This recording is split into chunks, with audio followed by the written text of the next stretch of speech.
What's up, everybody? I'm Drew with Universal Audio, and welcome back to UAD Spotlight. So I've made a bunch of these videos so far, and I end each one asking you what you want me to cover in a future video. Well, today is that future, and in this video, I'm going to cover the highly requested topic of drum mixing. So let's jump right in, and let me start by playing you the finished drum sound, both in context with other instruments and soloed up. Let's check it out.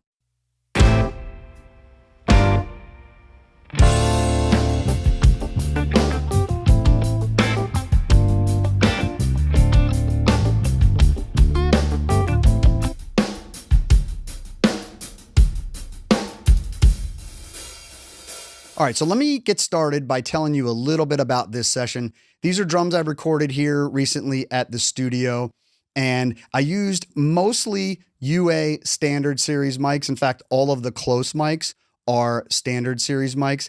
And then the overheads are my Schoeps MK4s, and the room mics are some Crown PZMs that are in my acoustic reverb chamber. So let's dig in and start by taking a look at the kick drum. Let me solo it up here for you and bring up its processing. So this is an inside kick mic, which is the SD5, and the outside kick mic is actually a Solomon sub kick mic. And on the left-hand side, you're gonna see the kick in mic. And if you'll notice, there's no EQ. So it's just the raw sound of the microphone. It sounds that good. I don't need to do anything to it. All of the action is happening over here on the left-hand side. And as you'll see in the dynamics area, I am doing slow attack, fast release compression, roughly 5-to-1. And then I'm using the expander to knock down about 10 or 11 dB there. One thing to note is that the expander, the attack is set to fast. You got to do that or it won't open quickly enough to catch the transient of the kick drum. The other thing I have here is a high pass filter, a little bit above 20 Hertz, 25 Hertz. And then over here on the Solomon, I've got the same filter. Very important that when you have phase related microphones, if you want to maintain that low end phase relationship, that the filter be set the same. So I'm doing that here. I'm also pulling out around 1.3K, a fair bit. That Solomon has a little bit of a honk to it, so I wanted to get rid of that. And then slow attack, fast release compression to get that low end to be kind of punchy. So let me start by turning them off, and we will listen to them both with and without. So let's check that out.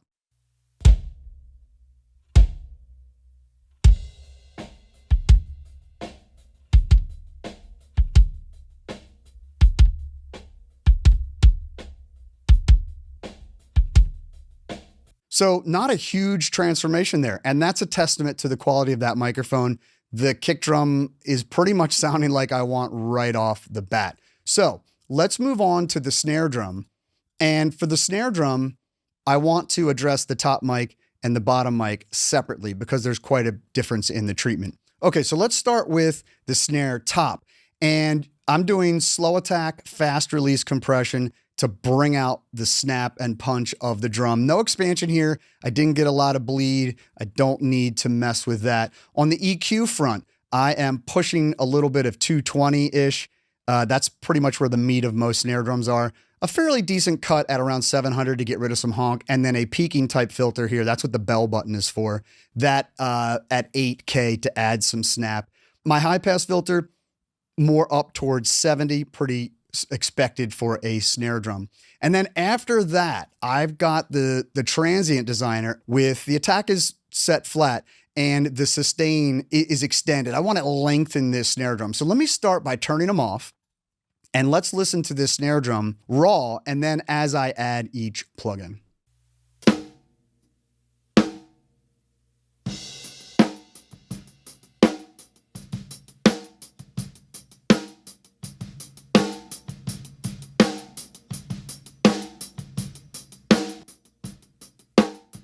So that's quite a transformation. The SSL is doing a lot of the heavy lifting, but that transient designer adding the tail onto it is doing exactly what I want. Okay, so let's switch over to the snare bottom because you might have noticed there wasn't a lot of snares happening there. So let's take a look at the snare bottom and its processing chain. I'm using the same two plugins and there are some similarities, but there's also some key differences.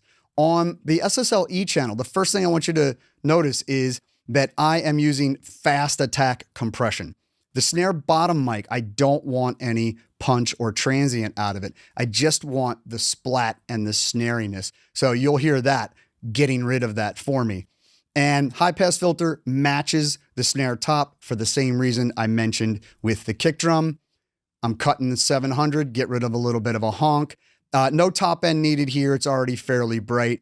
And on the transient designer, I'm lengthening it a little bit, but it doesn't need as much. So let me, again, turn them off and we'll solo up the snare bottom, and we'll hear it raw and with the plugins.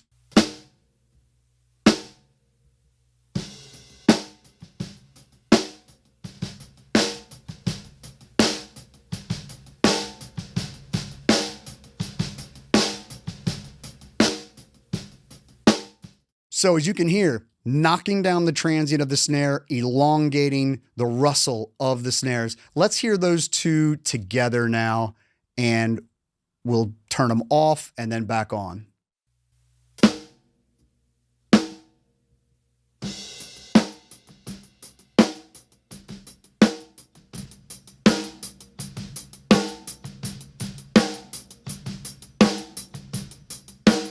So I'm getting exactly what I want. Snap and attack, but also length and the proper balance of snare top to snare bottom.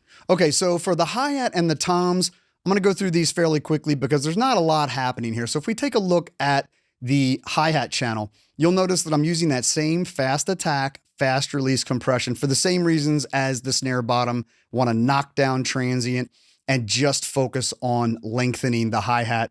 High pass filter, much higher this time, totally expected on a hi-hat mic, and getting rid of some mid-range, 700-ish to clarify that. So that's the hi-hat mic, not a lot to say there. And the three toms, pretty similar treatment on each of these three toms. So let me walk you through it quickly. Slow attack, fast release, 2-to-1 ratio compression. That's going to give each tom hit just a little bit more punch and accentuate that transient. I also have gating happening here on the toms, and it's only about 8 dB. Remember, when you gate a drum, you do not have to gate it 40 dB or 80 dB. Knocking it down 8 to 10 dB will go a long way. On the EQ front, peaking type filter at 8K to add some stick, and then again, some mid-range cut, this time pretty narrow to kind of deepen the drum, and a little bit of a push on the low end, and of course a high pass filter. So all three of the toms have that similar treatment. They already sound good and they don't need a lot. So let me let you listen to that.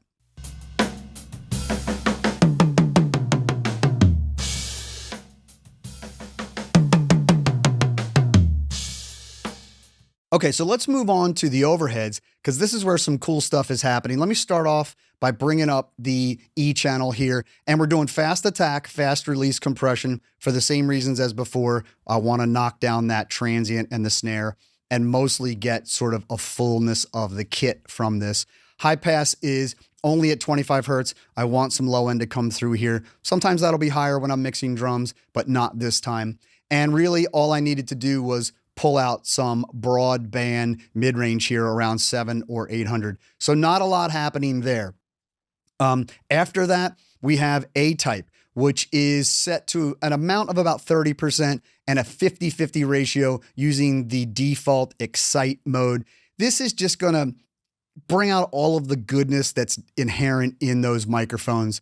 And then I felt like after that, I felt like it still needed a little bit of a mid-range cut. So I brought the MEQ, which has big, broad strokes, and it's pulling out a little bit more 700 after the A-type. And then I'm ending it up with the UA 176.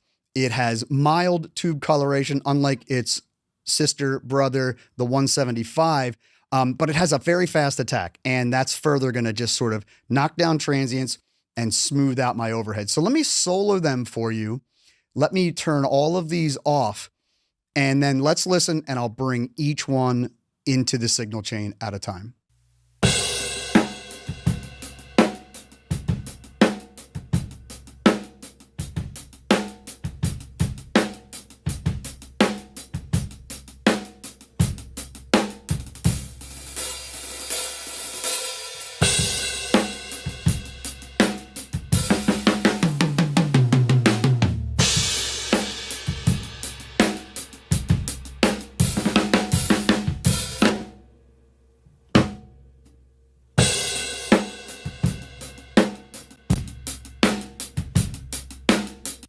So those overheads have lots of clarity, lots of focus now, and they're a featured part of this drum sound. Okay, so let's move on to the room mics. And here I am just using 2 instances of A-type. So let me bring them up onto the screen. On the left-hand side, you have the first instance, which is in the default excite mode with an amount at around 30%.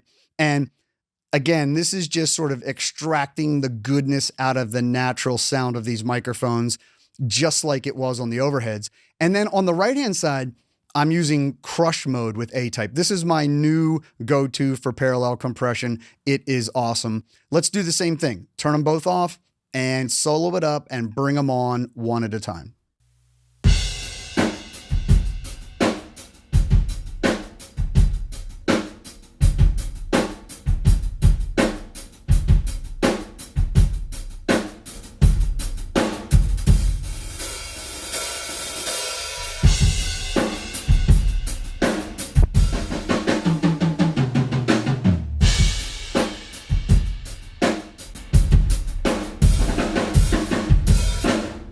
So huge transformation on those room mics. I love it. It's amazing what those 2 instances did. Okay, so let's move on to the drum subgroup.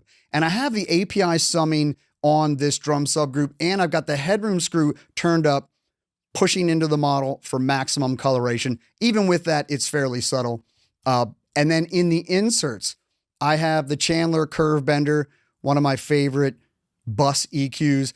And I'm not asking much of it here. I'm doing a 20 hertz high pass and an 18K low pass just to kind of bracket my drums a little bit. And then I am doing another 2 dB cut at 800. And after that, we have the distressor doing some 50-50 parallel compression, adding a little bit of oomph to my drums. And then lastly, we have the UA precision maximizer, which is just kind of the final glue. So let me turn everything off, solo up the drums, and bring each one online one at a time.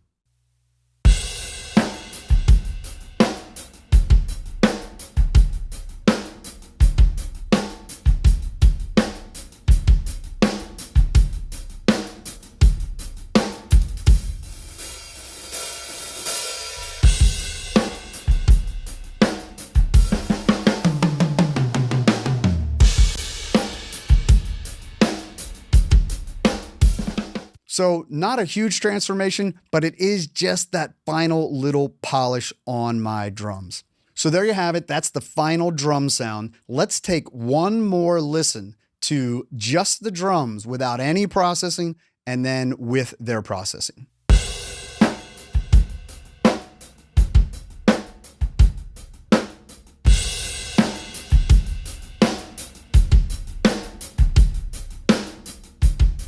And now one final listen in context.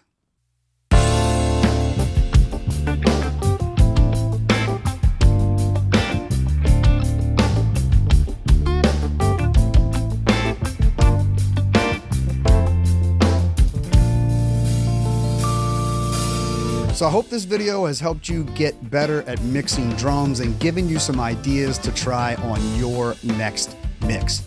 Be sure to like and subscribe and hit that bell button so you're notified of all new UA content. And let me know what you want me to cover in a future video. I could be covering your topic in the next one. I'll see you next time.